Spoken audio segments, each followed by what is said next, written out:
Yo, what is going on, my dudes? Welcome to another RuneScape news coverage video. For this video, we're going to be talking about construction contracts, a new construction update by Mod Ryan. So without any further ado, let's jump right into the video. Let's go.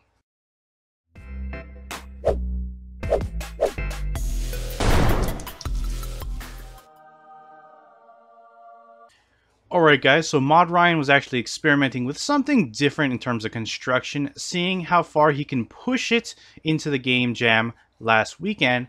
So we're going to actually look at what he's able to accomplish. So he's got these new construction contracts. NPCs will contract you to create different furniture in their house. This is actually a big contrast to building in your own home, where you build one thing in your house, destroy it, and rebuild it over and over, and that's generally how you train construction. This actually will tie back into the whole theme that we've been talking about on the channel for a while now of skill diversity, just breaking up the way you train and giving new options for players. This does not mean, however, that this is a construction rework. I know that's something that not only is highly requested, but it is very needed. However, this will exist alongside current construction, and I honestly imagine that this would still exist as an alternative when a construction rework finally does come into the game. But just keep in mind that it is not a rework in and of itself. So these contracts, you're going to be getting various different tiers. You can choose from easy, medium, hard, and there's special contracts. Now the different tiers of contracts will have different construction level requirements, and those, as you would expect, would correspond with the difficulty of each given contract. When you receive a contract, the NPC will give you a task. They'll ask you to build certain hotspots in their house. The example we have right here is Kitchen Nightmares, an easy task. For this one, you'll have to help the NPC build things like oak larders, fire pits, and shelves. So when you're engaging in contracts, keep in mind that you're going to be using your own resources to build the different pieces of furniture. This is not something you do for free. You do have to bring in your own planks, etc. to build these things. And when you build each hotspot, you will be awarded construction XP, pretty similar to how you would if you were building these items in your own player-owned house. One thing it's worth noting is you can choose, if you want, to use flat packs instead of bringing the actual material yourself, and you can just place the flat pack down and it will still count towards completing the contract, but you will forfeit the XP you gain had you have actually made the thing itself. So moving on to completing these contracts, once you've completed the last piece of furniture you are asked to do in that contract, you've completed the contract. You will then be removed from the NPC's house and a completion screen will pop up. Here you're going to be awarded a large chunk of XP for doing the contract, obviously based on the level or the easy, hard, medium, whatever tier contract you did. You'll get more for the harder ones, less for the easy ones, as you expect. But also important to note, it does not matter if you built the furniture yourself or used flat packs, you'll still be getting this chunk of completion XP at the end. Moving on, we have an example of a hard contract. So you see here in this house, you actually have 5 rooms for you to furnish, as opposed to the 3 rooms you had in that easy one we looked at earlier in the video. These will actually generally require more resources to complete. I'm sure you would expect that. It just makes sense. And as you would expect, the completion XP at the end obviously will be much greater than, for example, the easy task we showed earlier. One thing that is important to note, you do not have to complete a contract in one go. You're actually more than welcome to leave at any time, and then you can return whenever you want to resume your progress.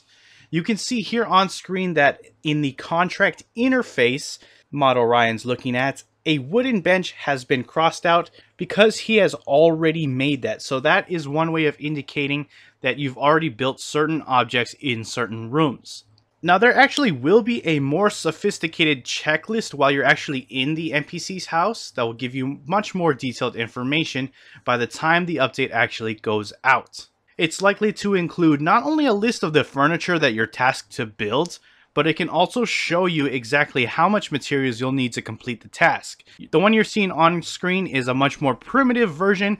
It is going to be tweaked and made much more robust, but just to give you an idea of how it's going to look, this is kind of proof of concept at this point. Mod Ryan also mentioned that tasks will be relatively predictable. So What he means is, for example, if you're familiar with a specific task name, what I mean is the easy one that we talked about earlier, the name of the task was actually Kitchen Nightmares. If you're familiar with those task names, like Kitchen Nightmares, next time you see that title, you'll know exactly what to build because you'll know you'll need to do oak larders, shelves, fire pits. Those things don't really change and they're not really that randomized. So any player who does contracts repeatedly and is familiar with the different names of them will know automatically, or to a great extent, exactly the type of materials they're going to need as soon as they get a new contract.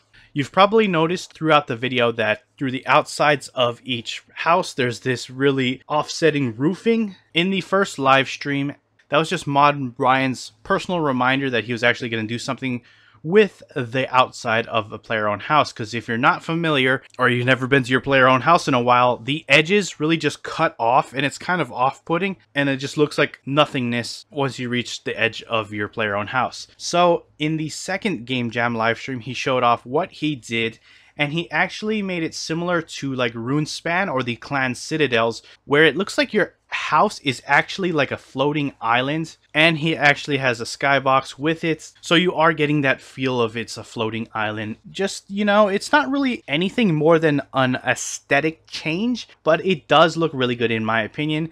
These aren't fully graphicked out right now, the edges that you're seeing on screen, but they will be polished when it finally goes out. The new edges that we're seeing here will not only be applied to NPC houses in contracts, but it will also be available in your player-owned house. So you will see this border edge looking thing in your own home when this does launch. Now, Mod Ryan is toying around with the idea of having a streak system similar to Slayer. If you happen to re-roll a contract, as you would imagine, you will lose your streak. Completing so many in a row will earn you points that can be used to get certain rewards. He hasn't worked out a proper reward system yet though, so the idea is still up in the air. But he did mention one potential reward, and that is a plank bag or a plank box to store planks. Now, this wouldn't actually be very useful in regular construction because you have butlers that could just keep supplying you with planks to your heart's content, but it will have a nice use for doing contracts because it'll allow you to take much more planks into someone's house, so you wouldn't actually have to bank as much if you're somebody who's completing contracts back to back repeatedly. Now, I just want to finally close out with one final piece. So currently you've seen on screen that the estate agent here is like literally in the middle of nowhere on a small floating island. But Mod Ryan actually wants to consolidate all of the estate agents around the game world that is currently spread out into one central hub.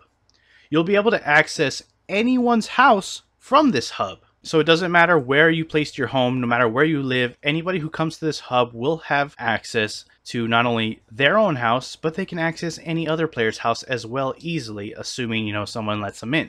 This does not mean that they're going to be removing the house portals that are already scattered around the game world. Those are still going to work as they currently do in the game.